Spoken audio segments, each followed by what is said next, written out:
Uh, the Manav Rachna educational institutions, of which Manav Rachna University is one of the components.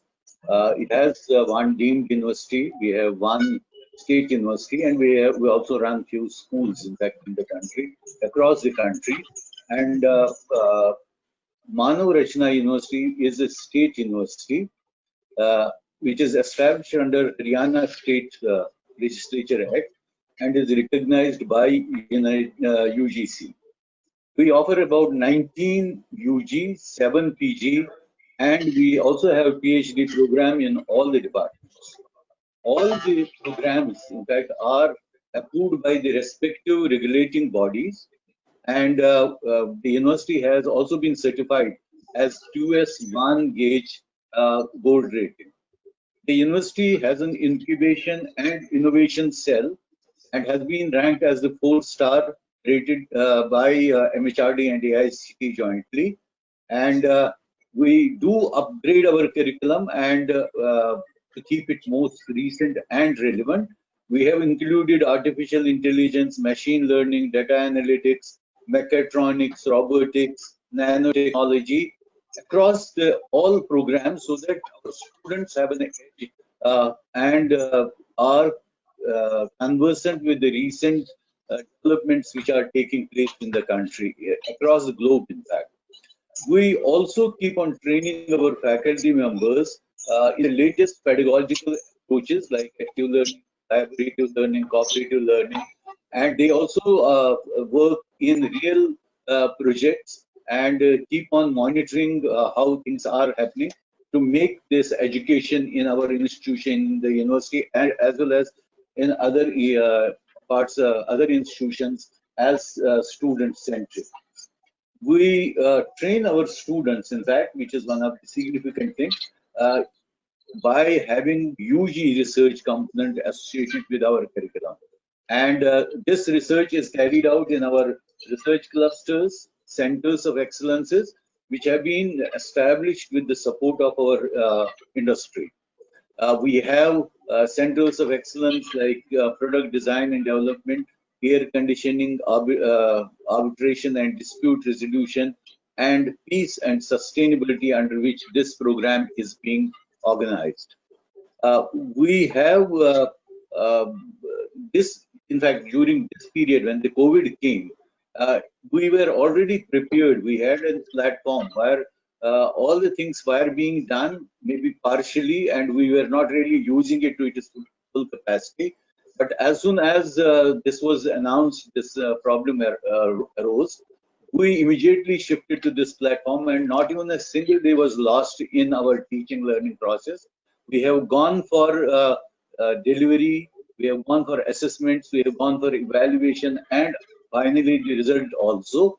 And we have also started the next semester so that our students do not lose any time and are fully occupied with the current problems.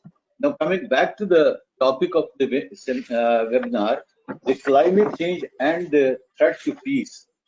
See, all of us recognize that the climate change is a global problem and it needs action at the international community. And unless we do that, we will not be in a position to handle this very effectively. Despite having several protocols like Kyoto Protocol, Millennium Declaration, or many other various treaties which we have in the of United Nations, uh, there are a lot of things which still need to be done in a comprehensive and in a sustainable manner. The climate change has several dimensions. In fact, one of them is the global warming, and it has been seen that it is causing a lot of threats to sea level rise. The glaciers are melting, and it is resulting in people fleeing from their sinking homeland to neighboring countries and creating a new category of environmental refugees in our own in their countries. The climate change can trigger scarcity of water, which is already responsible for current and many past conflicts also. including Israel and Jordan, Egypt and Ethiopia, and many such countries, in fact, are already facing this problem. Uh, its effect is also going to lead to substantial problems in future in terms of events that are usually short-lived, which might be extreme events like winds, storms, tornadoes, precipitation, flooding, all these things. In fact, in future, it is expected that their frequency and intensity will be much more than what is today, in fact. And there are slow events like air pollution, which are very progressive in nature, but they also cause a lot of damage, especially ozone layer damage and built cultural heritages. They affect them also. And you have done a lot of work in this particular. Our esteemed speaker has done a lot of work in this direction. The climate change is also becoming an obvious for environmental degradation, creating water stress. These put together can lead to hunger, famine, displacement, and results in economic and political instability. And it can lead to migration and conflict of all types. The competition over diminishing resources uh, is threatening the livelihood and is forcing mass migration. It is creating issues of security in all the countries, to name a few. Thus, we feel, in fact, it will impose stress on human societies, and it has been observed that women and children are among the most affected segments of the society. So thus it is felt that the climate change is a great driver of poverty, unemployment, hunger, conflict. And therefore, we all as a society, as conscious citizens, need to take care of all these things which are which is not only the environmental problem, but it is a problem which is much bigger than the threats of guns and bombs which we face, which the countries face, in fact, today. Finally, I would say that the climate change is not just an issue of human security, it is transforming the security landscape as well also.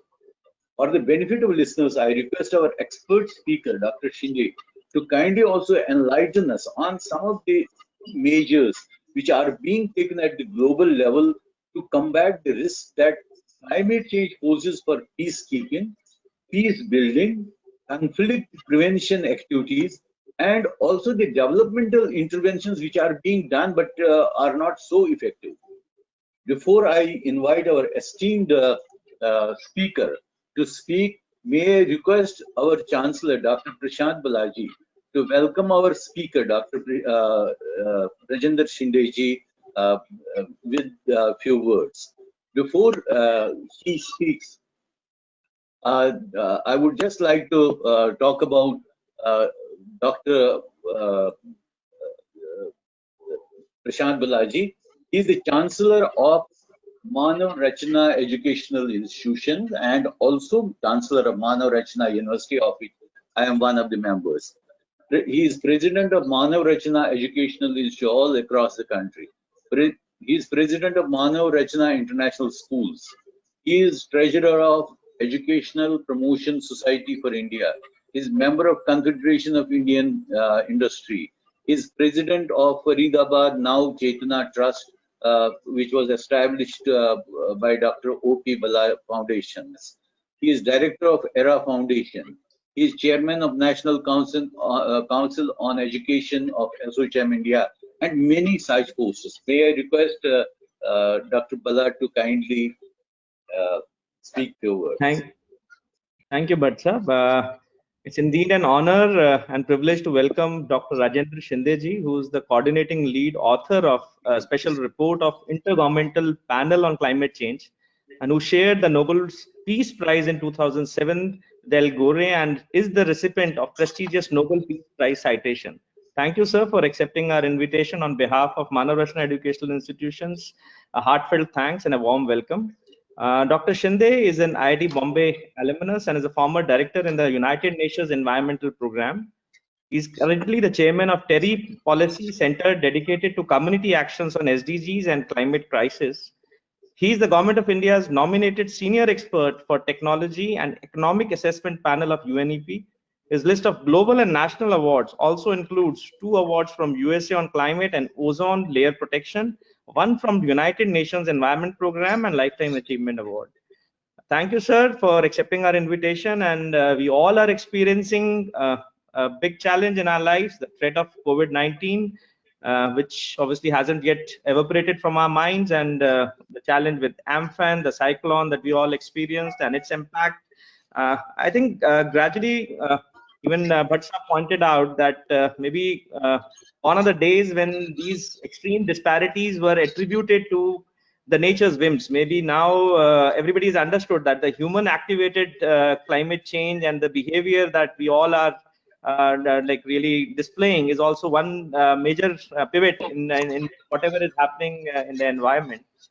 At Manav Rachna family, we have been really very conscious of this aspect, and some discussions happened regarding how we have integrated the UN sustainable goals in our curriculum, and lots of activities around environment have been happening, whether trying to create environment assemblies or looking at plantation drives, even in our universities and in our schools. So everywhere we have been pushing for this big change, and I think if we can really contribute a bit as educational like players who really have to make the young generation understand the thought and the challenges, and I think that's where the big difference would come. I once again thank you, sir, for joining us, and I think everybody is waiting to hear Dr. Rajendra Shinde, who's an expert on this field. Nobody better than you, sir, to really enlighten us. Thanks for being part of the whole panel, and I would like you to just continue and really take the discussion forward. Thank you, sir.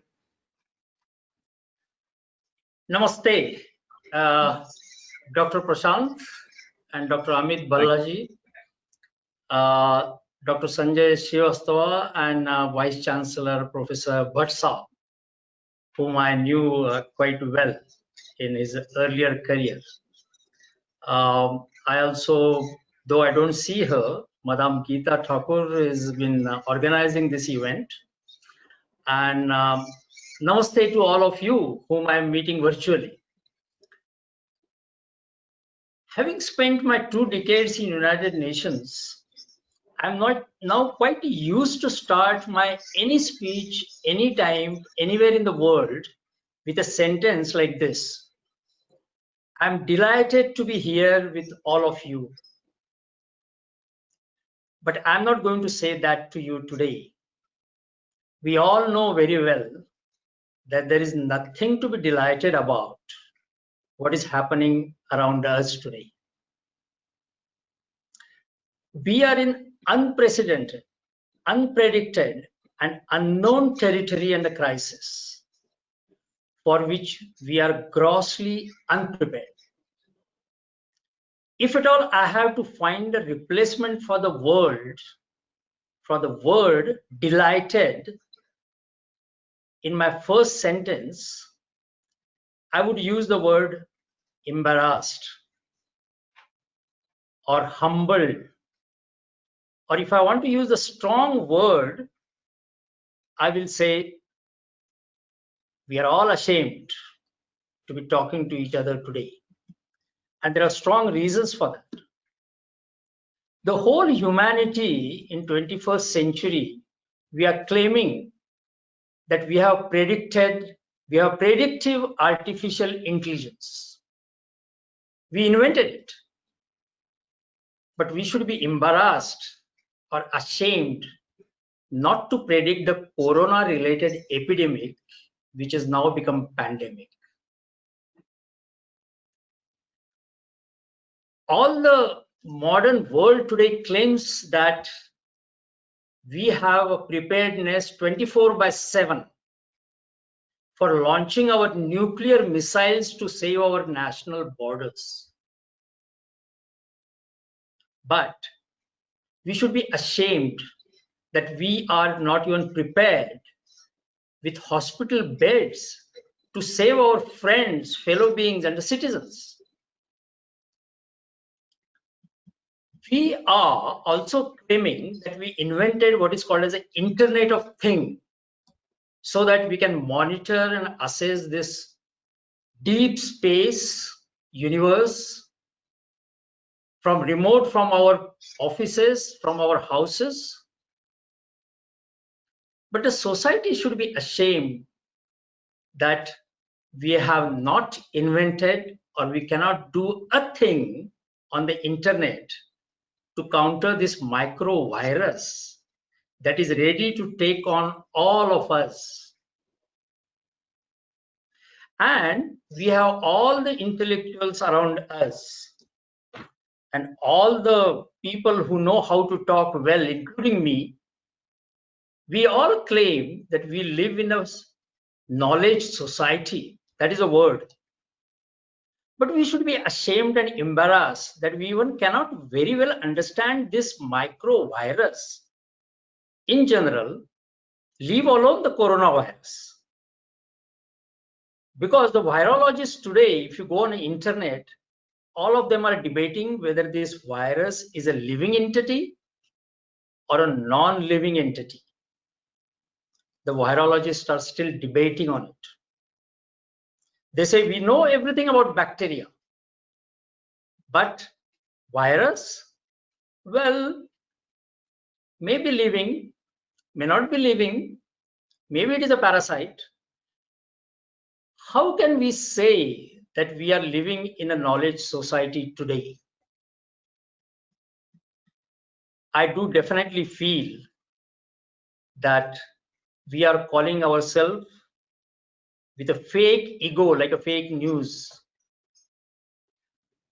But friends, I'm not here in this virtual meeting to tell you what we all should be ashamed of. The key objective of this meeting and my talk today is how to be prepared for at least the next pandemic, having proven that we are not prepared for this crisis. Not even today. Not after 4 or 5 months. We have no clue. Today morning, I was seeing a tweet by Anand Mahindra, our very smart industrialist.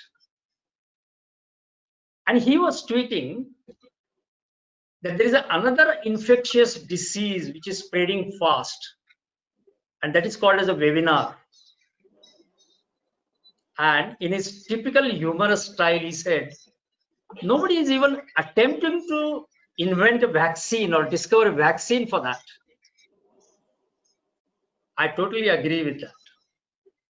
We are not inventing, we are not discovering any vaccine for that because none of us want a vaccine for webinars.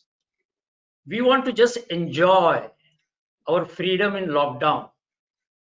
That is another embarrassing point for us.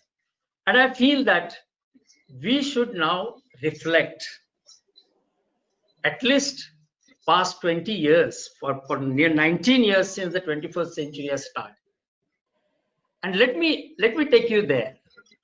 But before that, let me give you a little bit of background of me. Of course, my introduction has been done by Dr. Prashant Bhalla. But let me tell you what he did not tell about me. I spent 2 decades in United Nations. Probably you can see from the way I started my talk. But United Nations is known for a talking forum.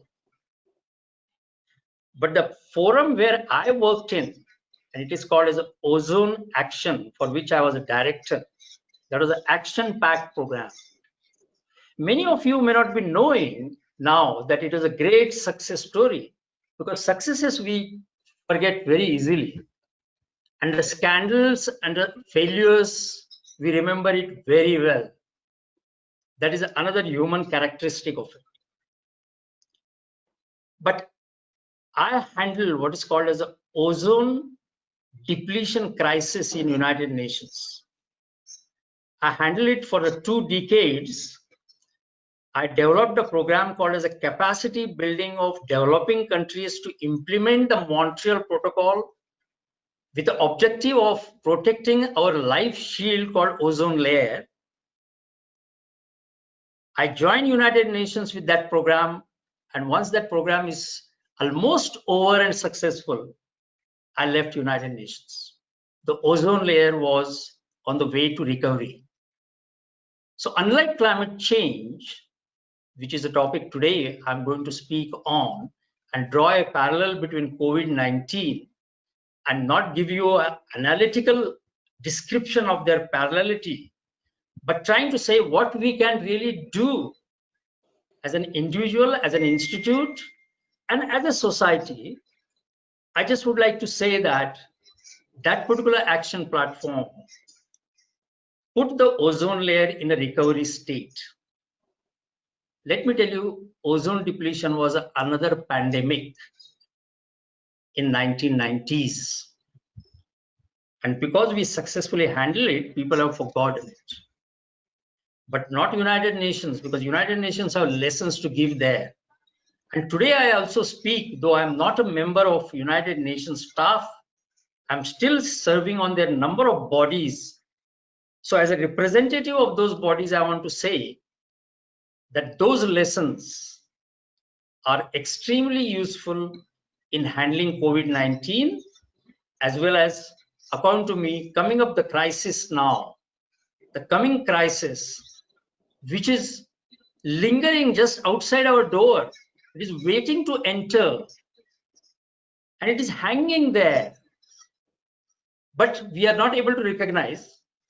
Of course, last 4 months, we are so busy in so many other things of COVID-19 that talking about the climate change now, people may ask me that you are talking out of turn.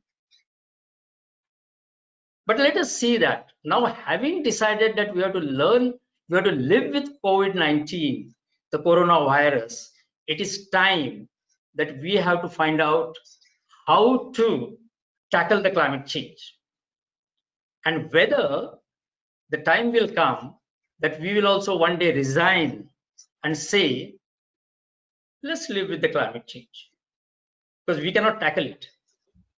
That will be the end of planet Earth. Until today, we have not got yet planet B. We don't have another Earth. Though Elon Musk is trying hard, his last launch in Florida was delayed. He was not able to launch it. And Mars is far away for him. So let me start having introduced myself, that I have a hands-on experience of working on ozone layer protection. And one of the key success factors for them, for that particular ozone layer protection, was science-based action, early warning recognition, and the collective and collaborative work of world, business, and civil society leaders. And these three things are the messages and lessons for us for every crisis in this world. Whether it is a world war, whether it is a pandemic, whether it is a climate change, whether it is an ozone layer, which is put on a recovery path, this is going to be the three key success factors for a global success. Now, let me talk about the interrelation between climate change and peace. I don't know how many of the audience, and I understand there are about 370 as I see in this dashboard now.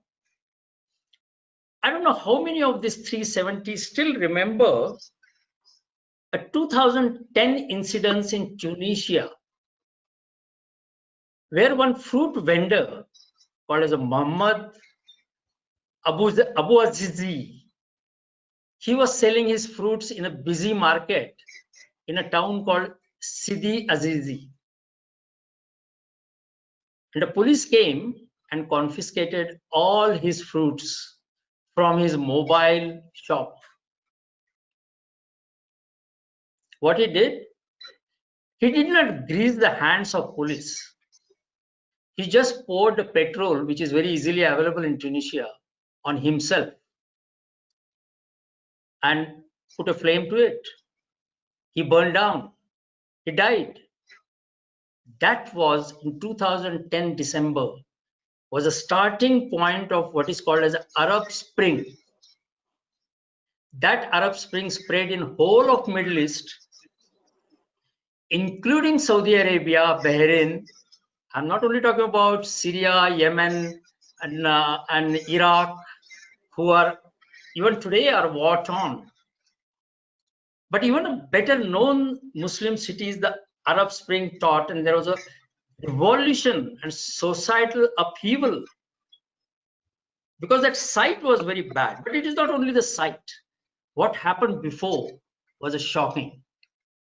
The whole Middle East, for the 5 years before that incident, was under inflationary pressure.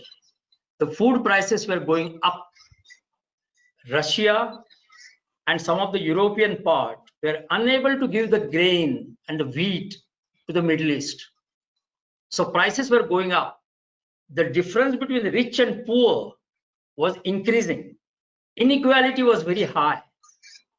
And that Muhammad's burning or self-immolation was just, to use the term from the Middle East, was the last straw on the back of a camel. And that's how the revolution started. Why they were not able to give the wheat and grain? Because there were droughts. There was an unequal rain pattern in Europe and Russia. And that's why there was a less food grains. Inflation, drought, less food, inflation, immolation, social upheaval. And its roots were climate change. The climate change caused extreme events of drought. They also caused the flooding, rains. The way we have not understood COVID-19, we have also not understood the atmospheric science well. But we know the trend. And today you see in COVID-19 only the trends. We see the trends of how many patients, how many dead, how many recoveries. We see the graphs. The similar graphs IPCC and United Nations has been showing since 1988. Not for last 4 months. For last 30 years, more than 30 years. And we are not watching those graphs at all because we are busy in indiscriminate use of the natural resources, fossil fuels, and throwing all carbon dioxide in the air and greenhouse gases. And that is giving rise to the first impact signals: the high temperature, high sea level, melting of glaciers, and the secondary impact is the food shortages, upheaval, gender balance, inequality, and also we see what is called as a social uprising. I'm not going to suggest that COVID-19 will give social uprising. It's anybody's guess. But climate change will, because it will be slow. It will get dissolved, absorbed in the minds of people.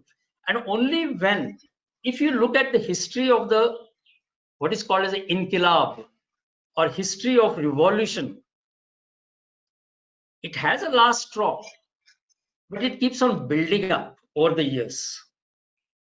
Unlike in COVID-19, that it suddenly drops from the heaven. Let's come back to another event, which is a recent one, where you must have seen that picture of a small child which got accidentally dropped in the sea, coming from Syria and landing on the beach of Turkey. His head down, a 3-year-old child. And that caused a tremendous disturbance, at least in the minds of the world leaders. All of us who are not probably world leaders as today,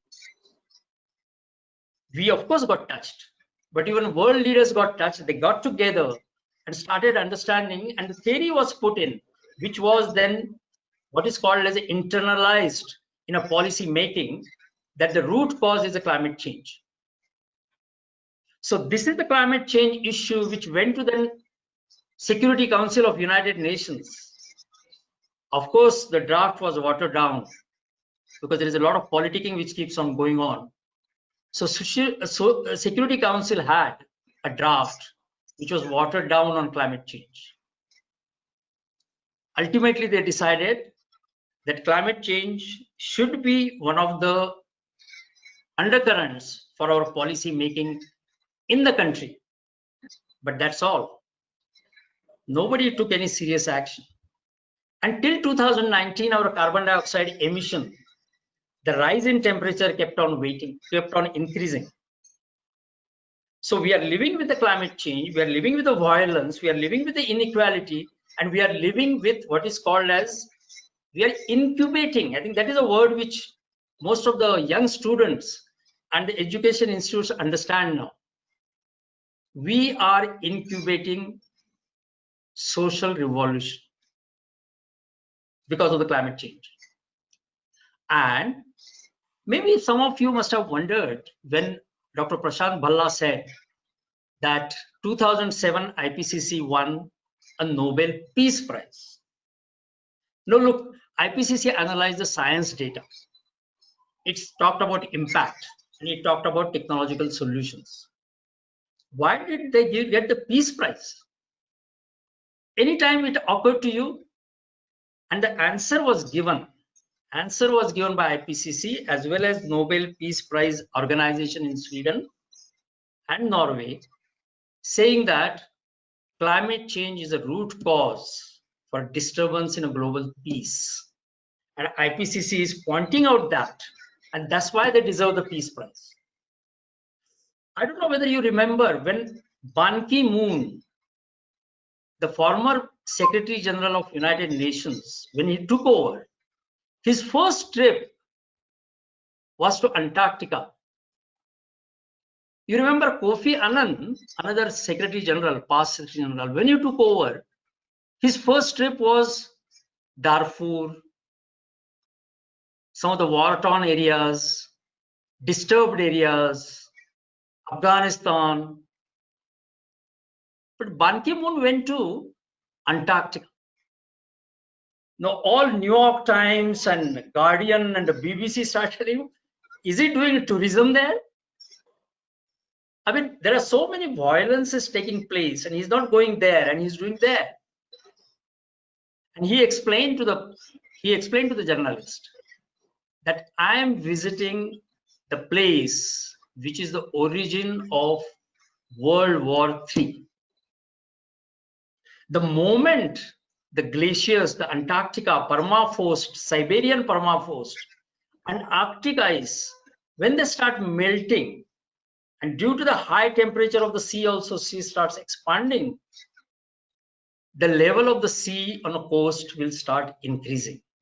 By 2100, the estimate is 7 feet.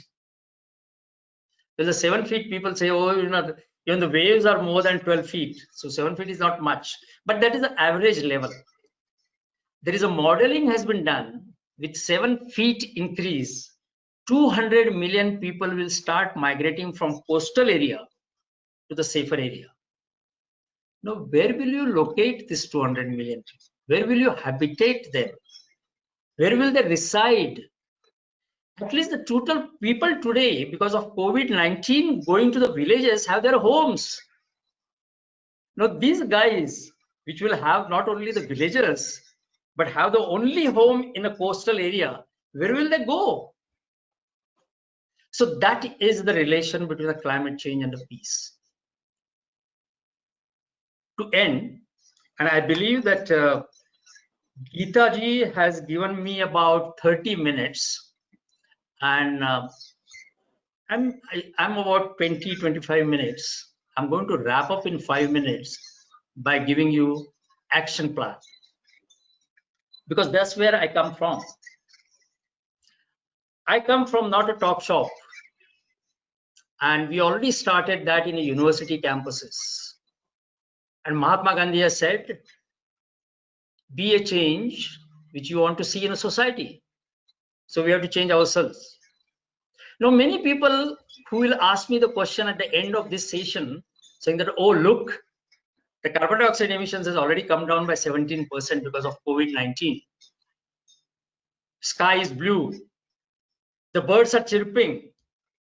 No traffic. See, we achieved. Wrong. That's a very romantic thinking. And we all know romance lasts not for long. The point is this, a simple thing, that total global warming today or the climate change today, only 20% of that comes from the transport. Another 25% comes from the industry. And another 20% comes from agriculture. And we all know that all these industries have not stopped fully.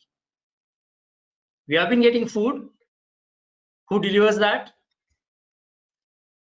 We are moving because we want to go to our own villages, or we want to go to meet our stranded relative in Delhi. And the agriculture is the only industry which has not been affected by COVID-19. Today, it will get affected because of locust, which is also now papers are coming, is related to the climate change. And probably it will also get affected because of weather patterns. We don't know. We'll see that. But these industries are working and they are emitting carbon dioxide. So if at all you are getting a romantic feeling that COVID-19 is a response to the climate change, you are again living in a dream world. So we have to do something new. And what is that new? The new thing is change your lifestyle. Now that is easier said than done. But we have the example. Mahatma Gandhi changed his lifestyle. Now people in this audience will say to me that, oh, look, he was one of those guys. Everybody cannot be Mahatma Gandhi. Well, you cannot be Mahatma Gandhi, but you can change the lifestyle. So many have changed it. You don't wear dhoti, but this is what exactly Prime Minister Modi wants to tell us, that when you become self-reliant, then you start understanding that you can't use the imported thing. You cannot use the food coming from Spain, your apples. You have the apples in Kashmir. The transport cost is low, emissions are low. You have your vegetables coming from nearby area, Uttar Pradesh, Punjab, Haryana. So get those habits. So instead of looking at the label which says price, of course look at the price, but include in that where it has come from.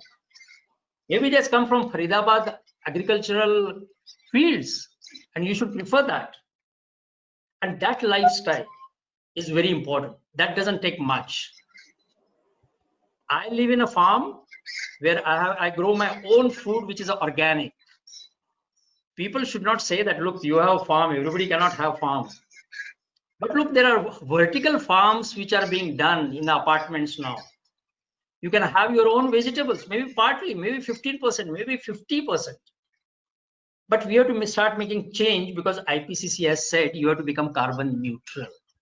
And this is what I am going to propose to Dr. Prashant Bhalla and Dr. Amit Bhalla, that all their campuses should become carbon neutral exactly as per IPCC.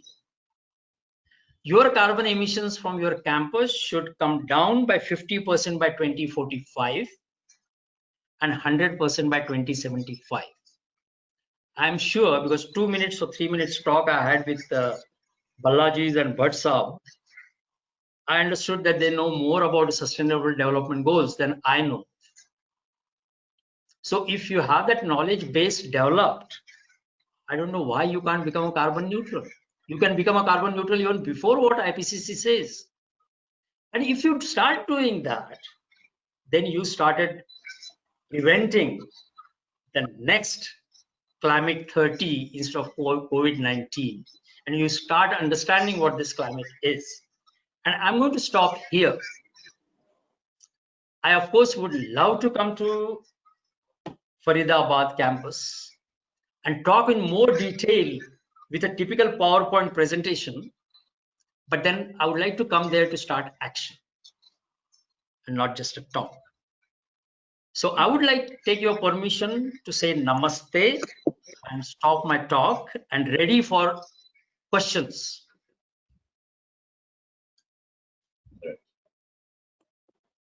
Thank you, sir. Thank you very much. Thank you very much. Dr. Sangeeta, will you take one? Yeah, sir. Sure, sir. Thank you, sir. Thank you very much for giving your valuable insights on the root cause of climate change. And I'm very much sure that everyone or each one of us in this audience, as well as everywhere across the globe, all of us have learned our lessons from this pandemic, actually, which we were ignoring earlier. And you have reminded us today that if we want to have better lifestyle for our future generations, we really have to first change ourselves. So that is very, very important. So thank you, sir, for your valuable insights. And there are a number of questions in my inbox today from the audience. We have audience from Jharkhand, Punjab, and across India. So many places we have participants with us today. And with your permission, I'll take up some of the questions. And before taking up questions from the audience, sir, let me invite few questions from our esteemed panel members first. And let me have the honor of asking my first questions from our Chancellor, Sir, Dr. Prashant Bhallaji. Thank you, Sangeeta. Thanks, sir, for an enlightening talk. And we take your point on going carbon neutral, and we will attempt to achieve what target you've given us.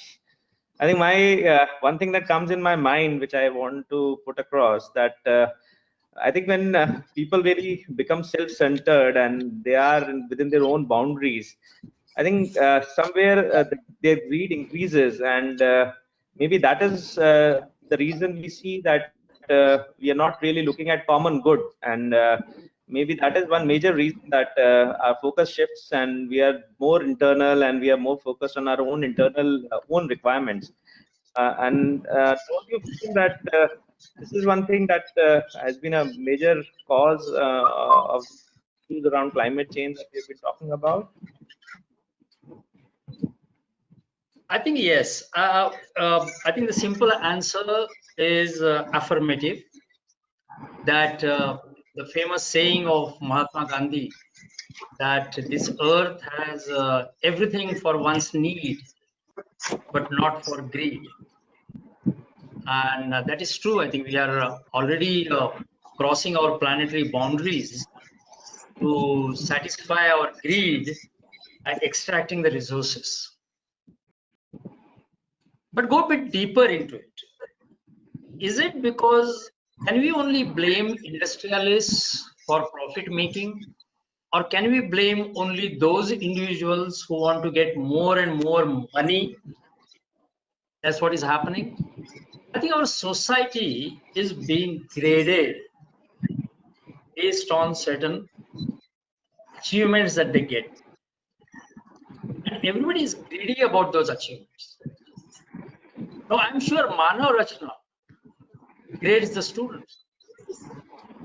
So everybody is getting graded based on the marks they get, or the grade, or the percentile they get.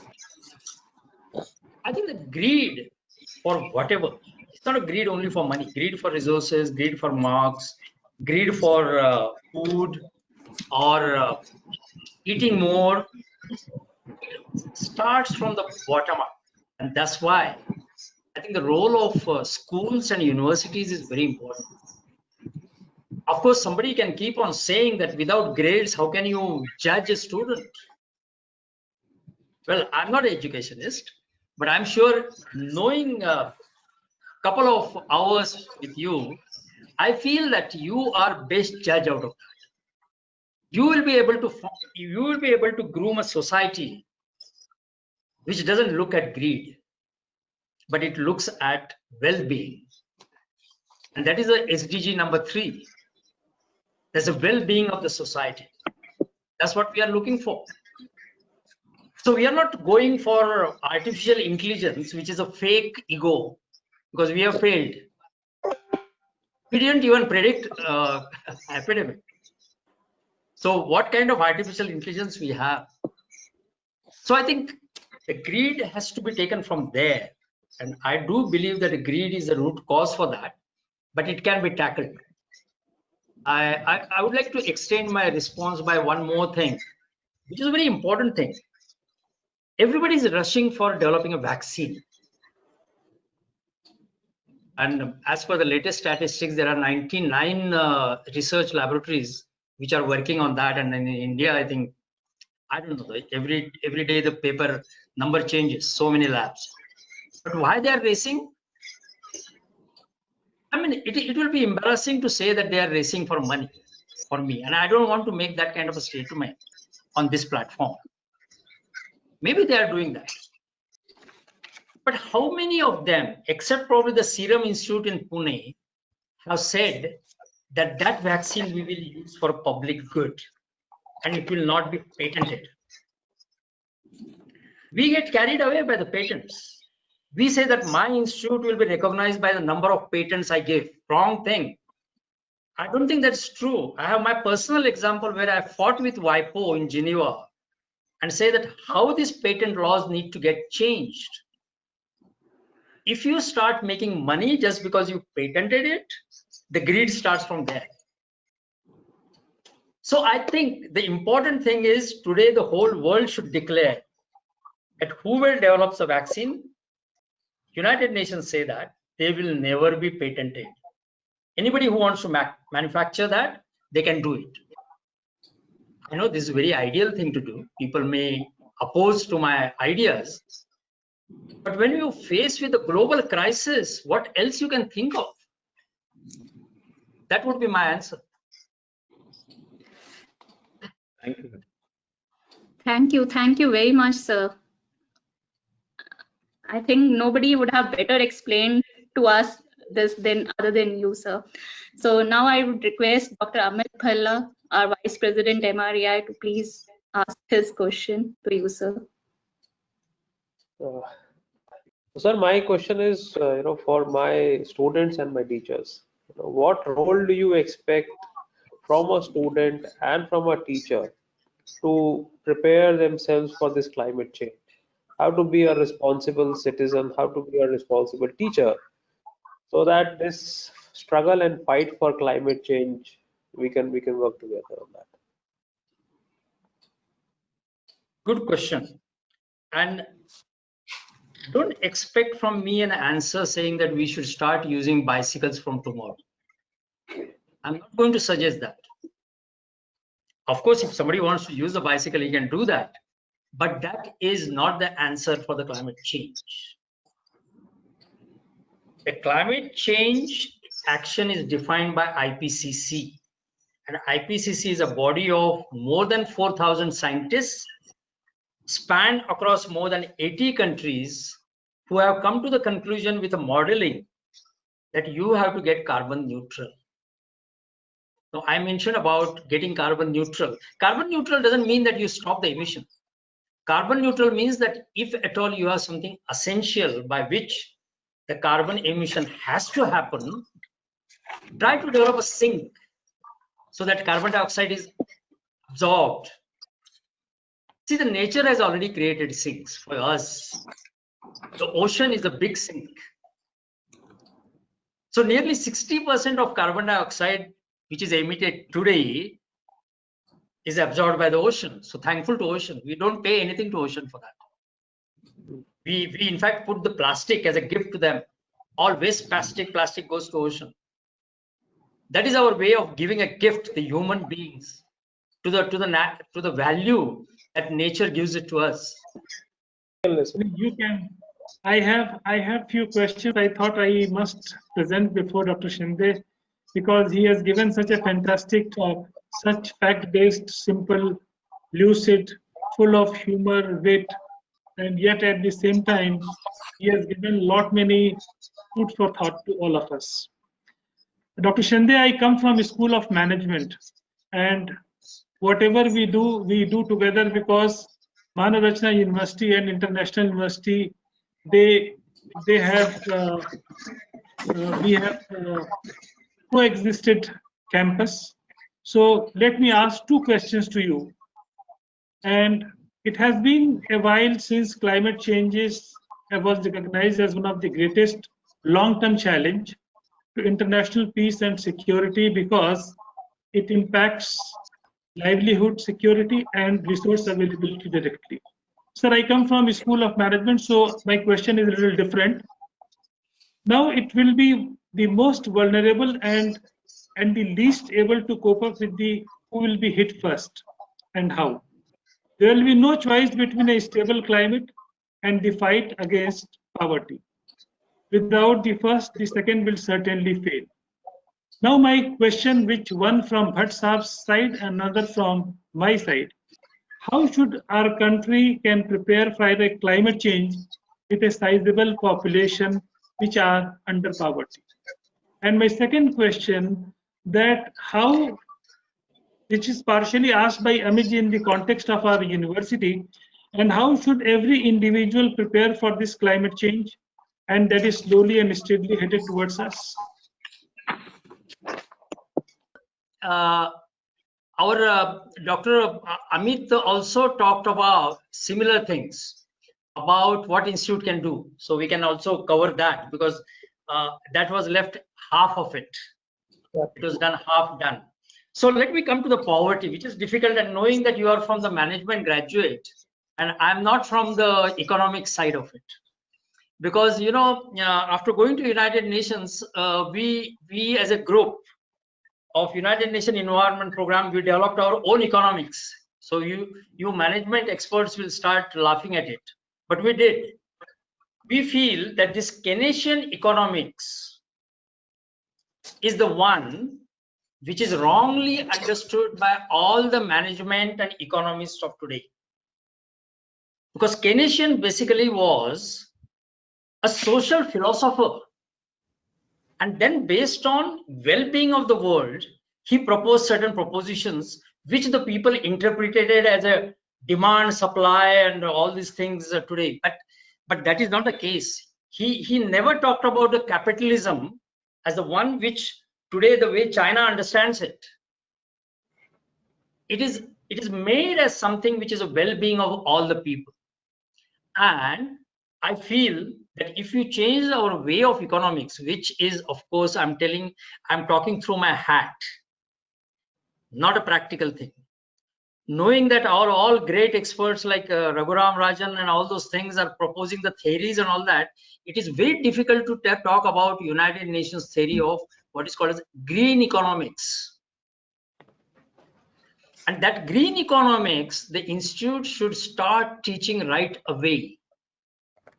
Because we are not internalizing the cost of natural resources.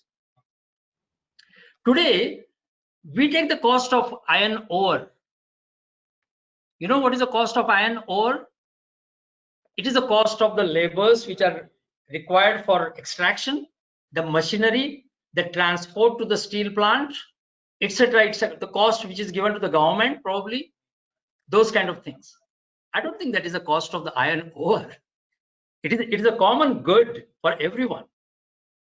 So if at all the local community which is residing near to the iron ore, they are the people who should get most of their benefit. And the nature which is getting deprived of their iron ore need to again reflourish. And that cost also need to be included. Same thing about the cost of water, same thing about the cost of air. Everybody dumps carbon monoxide, nitrous oxides, and carbon dioxide in the air, as if air is a dumping ground. That air belongs to all of us. And that economics is not internalized. And that's why the inequality comes in a picture, because those who call themselves rich, they take the right to pollute the common goods. So I think we should revisit that. That is my answer. I know I have been on a philosophical things, but I can send you the lot of material on green economics, where you can do a small experiment within a certain area, maybe in a village or 2 villages or group of villages, where you can do things. And our latest economist, the latest Nobel laureate, Abhijit Banerjee, he did exactly the same thing. That he tried to do this poverty economics in a different way. Coming to the institutions, I think I did touch on this point, that as an institution, the institute organizers, the managers, and the students and the faculty should definitely declare openly. When I say openly, not only Hindustan Times or Times of India, but let's say Dr. Prashant Bhalla should participate in United Nations meeting in New York and say that my institutes, group of institutes, will go carbon neutral before 2040, 10 years from now. And you should disclose your plan. And every institute and the schools in this today in India should have a disclosure plan. The way the businesses are asked to do the same thing. But we are not addressing the business as today. We are talking about the educationist. So this is my answer. See, it's not only institutions. I don't think you should take an impression that I am bombarding the institutes. It's an individual as well. Why individual cannot go carbon neutral? Suppose I'm traveling today from Pune to Delhi. I should be able to calculate my carbon emission. And if I'm not able to compensate for that, I should donate that much money for planting a tree, planting number of trees and a forest. And maybe you people in Manav should create a fund saying that those who are traveling by air, they do not have any other alternative but to travel by air. They should provide a funding for carbon emission neutrality. And Dr. Bhalla should manage that fund, or a group of people like you, Dr. Bhatt, and get some of the big dignitaries into it and make sure that the trees are built according to that. That's my answer. Thank you very much. Over to you, Sangeeta. There are so many questions, I believe.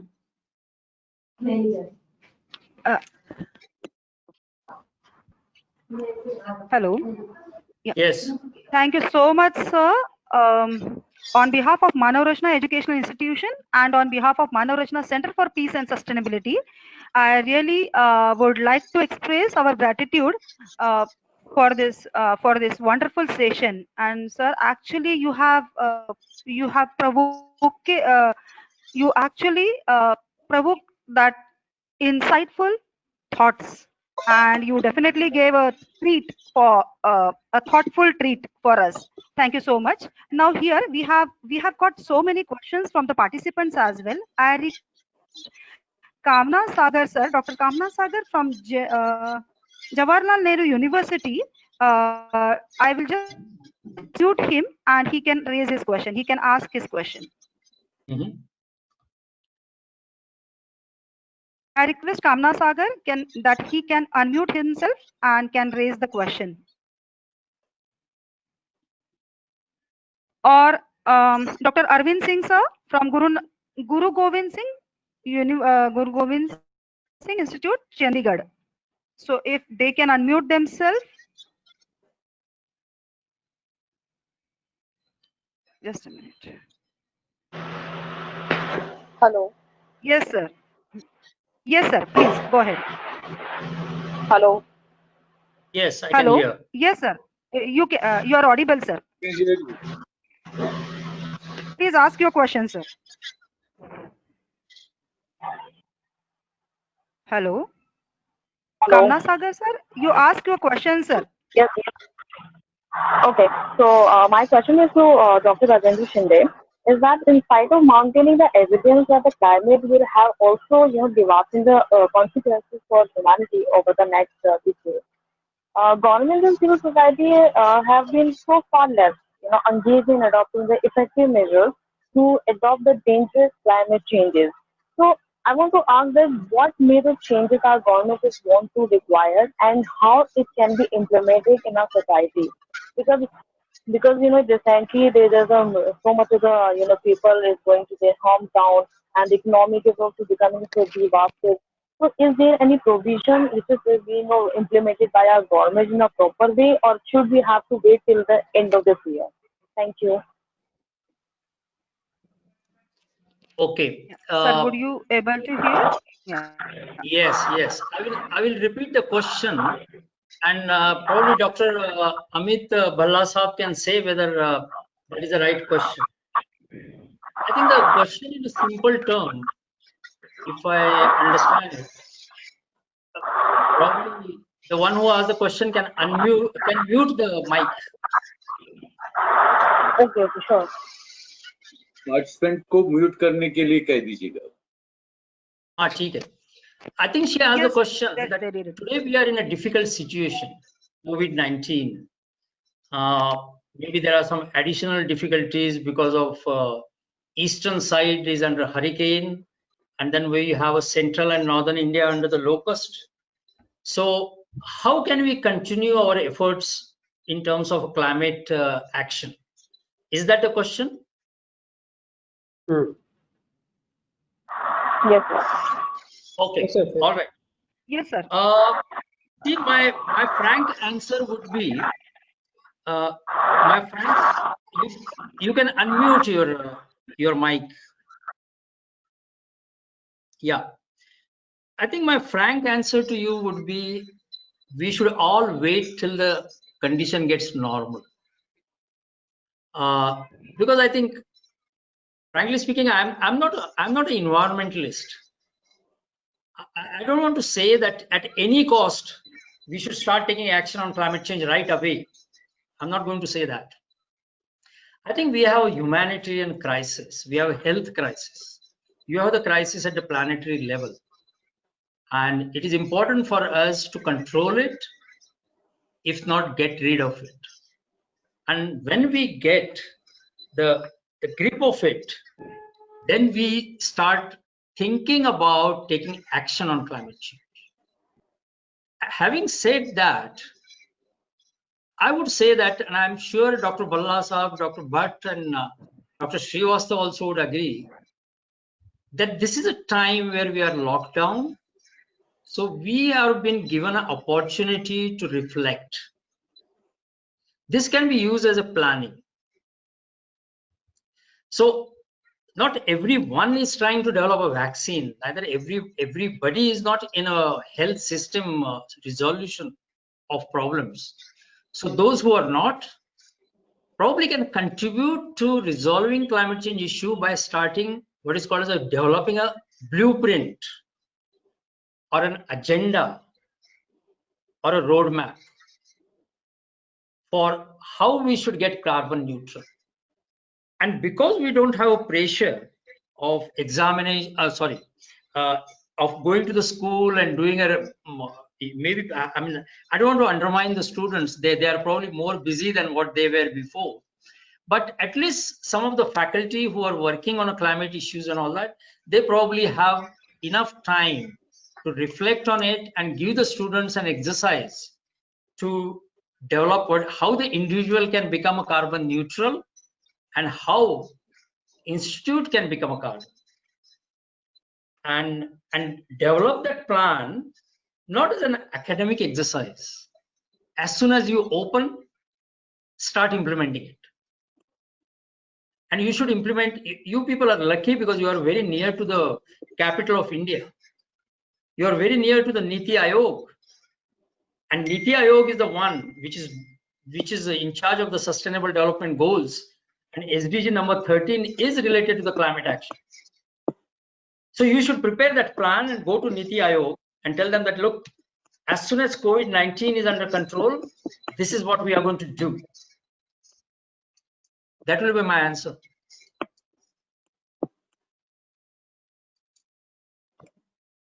Thank you, sir. Thank you so much. Now, next question is from Dr. Arvinder sir, who is from Guru Gobind Singh College. He is head and professor at PG Department of Zoology, and which is affiliated to Punjab University. So he is asking one question. Sir, do you think WHO and UN should come out with some guideline for combating problems developing out of lockdown, like daily wages, contractual staff, migrant laborers, etc.? I think WHO and other United Nations organizations are already working together on the relevant issues in which they have the expertise. So WHO deals with the health related issues. They have already come out with the guidelines on how to change our behavior in a COVID-19 while being in a house, by living in a public place or going for shopping. They already have that guidelines. And by the way, I want to talk to Dr. Bhatt that in the month of March, our organization in their policy center, we released the guideline for the education institutes, for the campus, that how we should try to avoid and control the COVID-19 in the education institutes. And I can send it to you on that.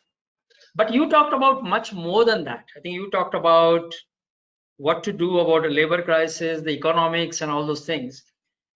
And probably you are right that it is the United Nations General Assembly, not WHO and UN, is a General Assembly who should come out with some kind of an instructions or their recommendation saying that, let's say, UNDP should work on a developmental aspects, whereas ILO, that is an International Labour Organization, should start working on labor related issues during COVID-19. Then you have a UNIDO, which deals with the Industrial Development Organization, which is how the industry should work in a COVID-19 scenario. Same thing about UNESCO, which should start developing. And remember that my organization has an excellent rapport with the UNESCO for a smart campus, which Professor Bhatt knows about it. So they should come out with the education and the culture related and the scientific organization related issues. So you are right. I think this is a real challenge, how we can work together. And if you remember, I did tell that one of the success factors of saving the ozone layer was collaborative and collective action by the various entities in the world. And this is what should happen. Unfortunately, General Assembly as well as Security Council of United Nations is politicking a lot rather than, they are missing in action. And Yes, I see, I'm not criticizing United Nations because United Nations Secretary General Antonio Guterres has already gone on the record that world doesn't have a leadership to deal with the COVID-19. Thank you so much, sir. The next question is from Manu Rachna faculty. A great cultural, spiritual, and educational challenges stand before us, and it will demand that we set out on a long path of renewal. Where does our nation stand in front of global warming contributors and as global peacemakers? Let me start on this renewable part of it. And the present government has been spectacular. Our achievements in renewables are great. And our objective, our target of 275 gigawatt by 2022. And Prime Minister Modi has already decided to raise it further. And we are on a track. And United Nations as well as UNFCCC, that United Nations Framework Convention on Climate Change, as well as International Energy Agency and IRENA in Abu Dhabi, they are all monitoring it. It's not only Prime Minister Modi who says that, or what I am saying. There are reports which says that we are on track. So as far as renewable energy, we are on track. But renewable energy is only part of the climate action of India. There are many others. It converts, it takes into account the green cover, tree plantation. It also talks about carbon tax, reducing the fossil fuel use, energy efficiency. So there are a number of parts of it. In terms of the contribution to the global warming, see, if in 1988, when the IPCC started preparing reports, that time India's contribution was minimal. But now we are, I think, 5th largest emitter, if I'm not mistaken, of the global warming greenhouse gases. That is carbon dioxide, methane, and nitrous oxide, and some of the man-made chemicals like PFCs and SF6. So we are emitting a lot, and we are not able to change that business track yet. And we have ways of reducing increasing the renewable energy, reducing the emission by the transport because of the electrical vehicles. And then we have a roadmap for green cover and tree plantation. But we do not have a roadmap to reduce our dependence on fossil fuel. And that only part of that is in electrical vehicles, but that is not all. I mean, today some of the automobile manufacturers are talking about electrical vehicles in a big way. But what about the heavy duty? What about the tractors? What about the lorries who just go across the countries? So we don't have a perfect plan on that. Probably in developed countries are also lagging in it. And to end my answer to that question, I think the young youth of this India should invite Elon Musk to India to tell him that whatever he is putting in launching a SpaceX or space or your international station in the space, I think the same money he should put to provide to developing countries through his government, not himself, through the government, for taking action on climate change. Because our minister, our environment minister, Prakash Javadekar, he does keep on telling us all the time and taking the world, not us, he's telling the world that they are not fulfilling their promises the way we are fulfilling our promises. They owe us $1 trillion US since 2009, and they have not paid us. Now it is very difficult now. You can keep on shouting at them, but it is difficult now because everybody is on a down path in terms of the economics. And that's why probably our Prime Minister Modi's Atmanirbharta comes in a picture. So I think we have to, I think the education institutes have a great role to play and think about it and see how India can be in a front line for climate action.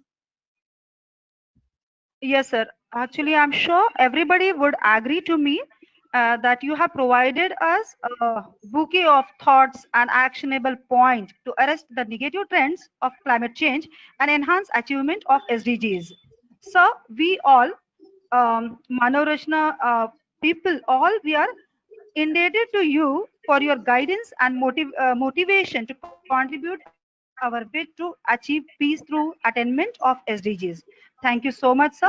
We will look forward to your visit to university. Before that, we have amongst us Dr. Amit Bhallaji, who is a Vice President of Manorashna Educational Institutions. Sir is truly a 21st century educationist, and he has actually made his contribution to modernizing and revitalizing the education system. Sir has been responsible for bringing word to the classroom through smart partnerships with some of the world's most established and reputed universities. So I request Dr. Amit Bhallaji to make his concluding remark. Thank you, sir. Thank you, Geeta ji. First of all, thank you, Dr. Shinde, for such a nice session where we were learning a lot of new things and a new perspective towards looking towards the society, looking towards the world. As well said by you and accepted by our Honorable Chancellor that we should create an target for Manav Rachna institutions to be carbon neutral by 2045. We will definitely work upon building a strategy towards that. And as the name Manav Rachna says, it's creating better human beings. So when our founder established our institutions, he always used to say one thing, that we always worry about our own institution or our own house or the place where we live. We don't take care, or we don't worry about the society at large. Even if you have a fantastic house to stay and you don't have a fresh air to breathe, or if you don't have a good neighborhood to stay, you will not be able to go out of your houses. So he always used to say that samaj ki chinta karni chahiye. So we're going by his vision, and we at Manav Rachna institutions are trying to carry his legacy forward in building, creating human beings. So, as well said by you, is that the entire knowledge society has failed at this moment. We talk about a lot of innovations, inventions, controlling, monitoring, building, and we use these words every day, whether it is monitoring of your employees, monitoring what work they are doing, trying to control your air conditioners or your geysers or your main doors or your cameras from sitting at your home, even remote monitoring of ICU patients is being done right now. So you have one command center taking care of patients across the world. You do radio surgeries through robotics, trying to control that. But all this technology, as well said by you, is surrendered today in terms of identifying a solution for this virus. And well explained by you that this is the time to reflect. I think each and every individual across the world has got time to reflect. Has during these days, we have started thinking that what all we have, do we actually need something more? We should be kind enough to God what He has offered to us, what He has given to us, and what is our responsibility as a citizen of this world. Because now with this spread of COVID, which started in China and came to each and every village and came to each and every household, like in even in neighborhood, in each and every neighborhood across the world, that shows that this world is one. So we are no more divided by different boundaries, because we move so frequently that we carry our knowledge, we carry our good things, we carry our bad things, we carry our viruses also along.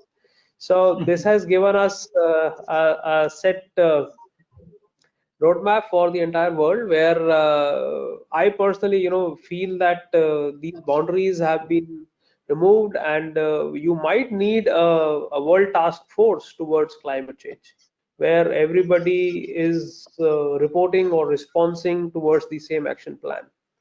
As I was discussing with you and the other panelists about the sustainable development goals, so another learning from your deliberations and discussions is that each and every individual will have to work towards that. You can't say that my organization or my municipality or my district or my district collector or my prime minister or my chief ministers, they are responsible. I think each and every individual on this planet Earth is responsible for whatever changes we have. We'll have to create a strategy for ourselves, and I'm sure if we start working towards our own houses, if we start working towards ourselves, we'll definitely take care of the world, because all of us collectively make a world. And would like to thank you, sir, for your guidance and your advice on the new directions for Manav Rachna. It was pleasure listening to you, and hope to see you soon at campus, so that we can take your advice on our action plan, which we will definitely make along with our president, Dr. Prashant Bhalla, and our leadership team with Dr. Bhatt and Dr. Sanjay Srivastav and other faculty members. We will definitely create a plan and share with you, and take your guidance on that. Once again, we'd like to thank you for sparing your time. It was really a pleasure listening to you. Thank you very much for being here with us. Thank you. I've never heard about such a eloquent conclusion, and I don't want to add anything into it. Thank you very much. Right, Thank you, sir. Thank you, sir. Thank you, sir. What a compliment. Thank you so much, Dr. Shinde. Thank you. Thank you, sir. Thank you, Bhatt sir. Thank you, sir. Thank you very much. Thank you, sir.